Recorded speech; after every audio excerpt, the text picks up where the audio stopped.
Pessoal, o negócio é o seguinte, hoje a gente vai reagir aqui a um vídeo do Raul Sena explicando por que o país Brasil não é bom para empreender, tá? E eu já vou alertando aqui, são palavras e opiniões dele, não são opiniões minhas. Se você quiser xingar aí nos comentários, pode ficar à vontade, mas xinga ele, tá? Não vem me xingar, não.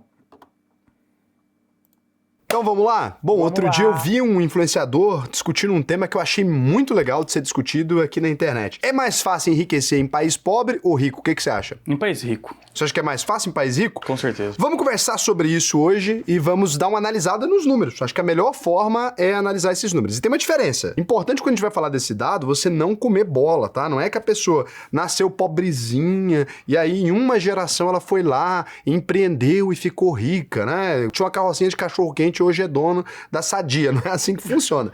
No geral, um brasileiro leva até 9 gerações para conseguir chegar numa renda mediana. Olha que doideira, né? Então a primeira coisa que a gente precisa olhar aqui é o seguinte, olha esse dado, 80% de todos os bilionários de países emergentes, eles são self-made men, ou girls, né? Self-made women. Né? Então o que a gente tem aqui? Significa que eles próprios construíram a fortuna deles nessa geração específica. E quando a gente fala isso, muita gente vai entender isso muito errado. Eu já vi muita gente analisando esse dado, jogando pra plateia, né? Você fala assim, olha...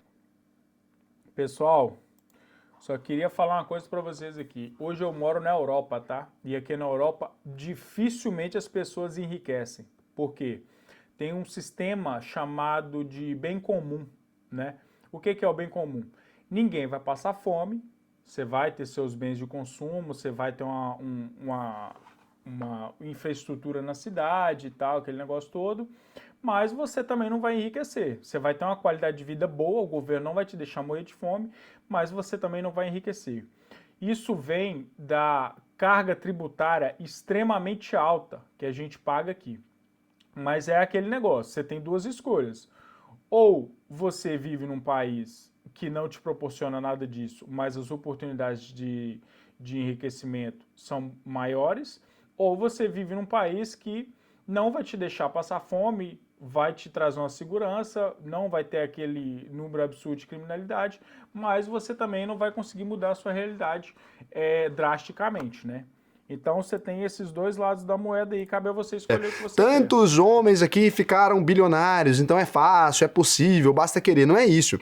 Essas pessoas muitas vezes elas já vinham de uma certa elite, mas não eram bilionários, ou muitas vezes não tinham atingido um patrimônio tão gigantesco. É porque se você tem ali, por exemplo, eu nasço numa família que tem já uma rede de postos de gasolina. É muito mais rápido para mim chegar a 1 bilhão, né, do que para alguém que tá ali numa renda de professorinha de bairro. Então é mais complicado você subir, né, nessas categorias. Não muito raro, pelo menos na minha família, né, na família de quem já nasceu mais abastado, não, né? Mas não muito raro você ter aquelas histórias, meu avô levava o livro num saco de arroz. Meu avô nem pra escola foi. Então, por exemplo, pra vocês terem uma ideia, meu avô, ele aprendeu a ler já mais velho e foi ali num esquema meio sozinho, assim, alguém ensinou pra ele a ler, não na escola especificamente. Os meus pais, né, eles chegaram a ter ensino superior, mas como? Entraram na faculdade com 35 anos, assim, não é uma coisa que fizeram faculdade na idade certa e tal. Então, eu venho de uma família que foi tendo essa construção também, assim. Meus pais chegaram à classe média, baixa ali no final da vida deles, né? Meu pai não, porque depois eu ajudei ele, assim, mas chegou a ser classe média em algum momento, depois classe média baixa, porque perdeu grana, acontece, né? Nem sempre é uma evolução. Mas quando eu vou olhar para o meu bisavô, por exemplo, bom, daí já trabalhava para conseguir subsistência, né? Meu avô mesmo chegou a trabalhar metade da vida em agricultura de subsistência, que é aquele negócio que você recebe uma terrinha, e aí o que você plantar ali é seu, e em troca disso você trabalha na fazenda principal, né?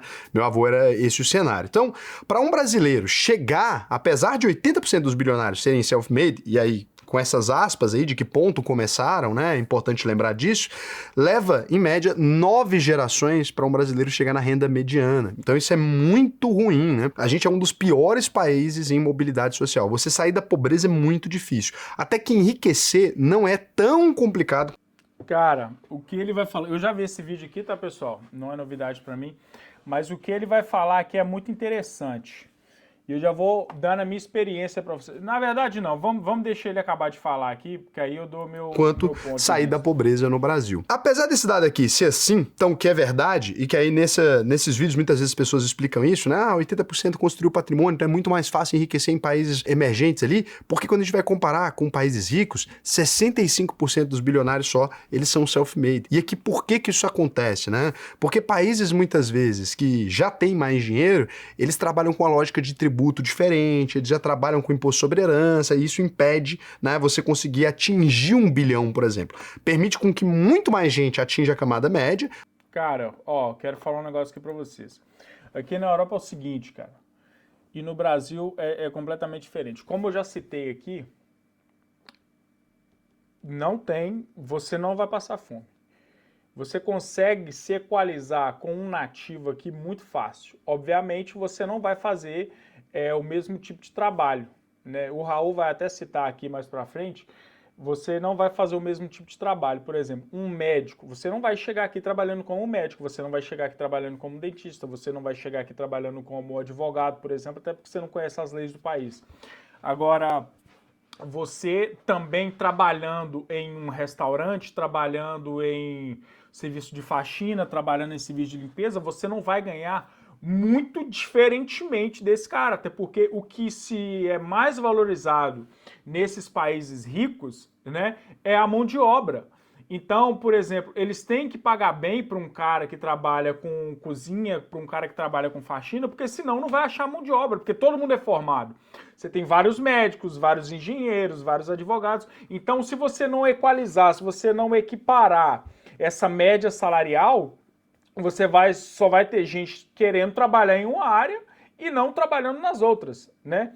Então, é muito igual, né, essa questão salarial. Não é igual no Brasil, por exemplo.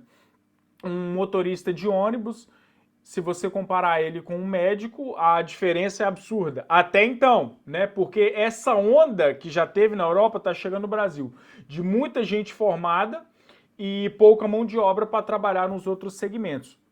Então, o que é que acontece? Na Europa é o seguinte, basicamente as pessoas vão ganhar quase o mesmo tanto ali, né? Se tiver uma diferença é o dobro de salário, não é aquela coisa absurda, 10 vezes mais, 50 vezes mais que a gente tem no Brasil. Porém, para você sair de uma classe média para uma classe alta, é muito mais difícil. É muito difícil. A carga tributária é muito maior para os empresários. O imposto sobre herança que ele estava falando aqui é muito maior. Então, obviamente que você tem algumas estratégias, né, tributárias para fugir disso, mas o imposto é muito maior, é uma coisa louca, uma coisa absurda. Só que no Brasil é o seguinte, para você sair da miséria, da pobreza e ir para uma classe média, é quase que você sair da classe média aqui e ir para uma classe alta, que também é muito difícil. Só que no Brasil, quando você atinge a classe média ali, para você mudar o seu padrão de vida para uma classe alta, para uma pessoa rica de fato, é muito mais fácil do que você sair do zero até a classe média. Isso te custa, às vezes, até gerações. É uma coisa absurda, né? Então, o que é que acontece? Você pode criar estratégias para isso, por exemplo. Já que você está na miséria aí no Brasil, você pode mudar para a Europa, vamos supor assim. É fácil falar, né? Mas você poderia mudar para a Europa, conseguir um capital, investir em você mesmo, criar uma qualidade de vida para você ali, desenvolver um negócio, vender esse negócio e mudar para o Brasil e alocar esse capital. A partir do momento que você já é classe média, você aloca esse capital, faz alguns investimentos, daí sim você vai mudar a sua qualidade de vida para uma qualidade de vida maior, né? Para uma qualidade de vida superior. Só que tudo isso leva tempo. Talvez um trabalho desse que eu estou te falando aqui não seja um trabalho de vida, seja um trabalho de gerações, né?